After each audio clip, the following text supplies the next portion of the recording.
fell prostrate, his sword slipped from his grasp, and Judah hastened to him and severed his head from his body. While Judah was removing the armor of his slain adversary, 9 of Jashub's followers appeared. Judah slung a stone against the head of the first of them that approached him, with such force that he dropped his shield, which Judah snatched from the ground and used to defend himself against his 8 assailants.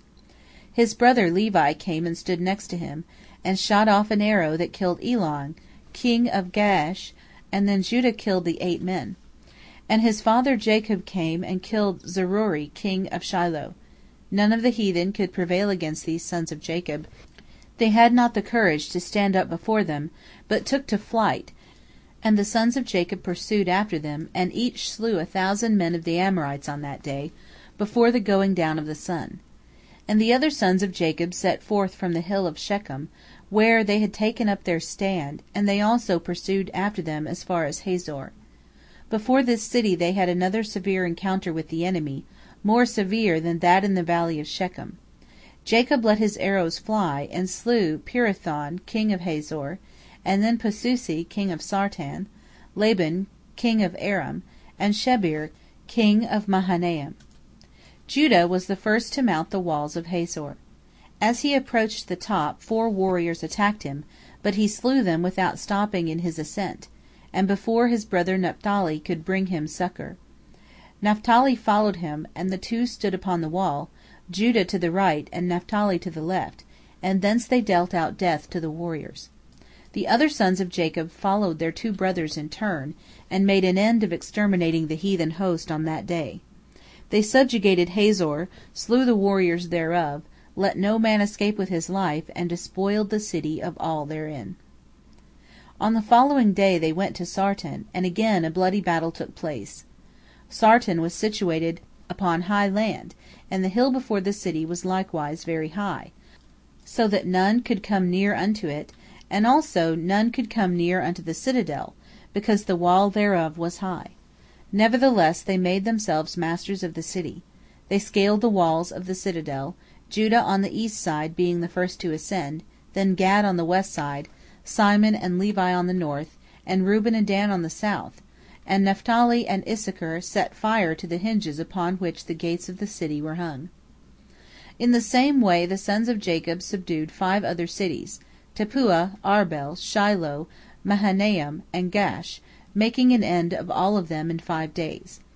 On the 6th day all the Amorites assembled, and they came to Jacob and his sons unarmed, bowed down before them, and sued for peace. And the sons of Jacob made peace with all the heathen, who ceded Timnah to them, and all the land of Harariah. In that day also Jacob concluded peace with them, and they made restitution to the sons of Jacob for all the cattle they had taken, 2 head for 1, and they restored all the spoil they had carried off. And Jacob turned to go to Timnah, and Judah went to Arbel, and thenceforth the Amorites troubled them no more. The Legends of the Jews, Volume 1, by Rabbi Louis Ginzberg. Isaac blesses Levi and Judah. If a man voweth a vow, and he does not fulfill it in good time, he will stumble through 3 grave sins: idolatry, unchastity, and bloodshed. Jacob had been guilty of not accomplishing promptly the vow he had taken upon himself at Bethel, and therefore punishment overtook him.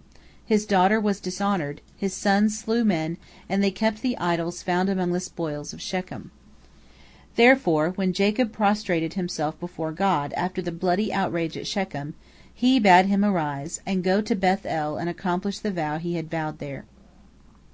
Before Jacob set out for the holy place to do the bidding of God, he took the idols which were in the possession of his sons, and the teraphim which Rachel had stolen from her father, and he shivered them in pieces, and buried the bits under an oak upon Mount Gerizim, uprooting the tree with one hand, concealing the remains of the idols in the hollow left in the earth, and planting the oak again with one hand.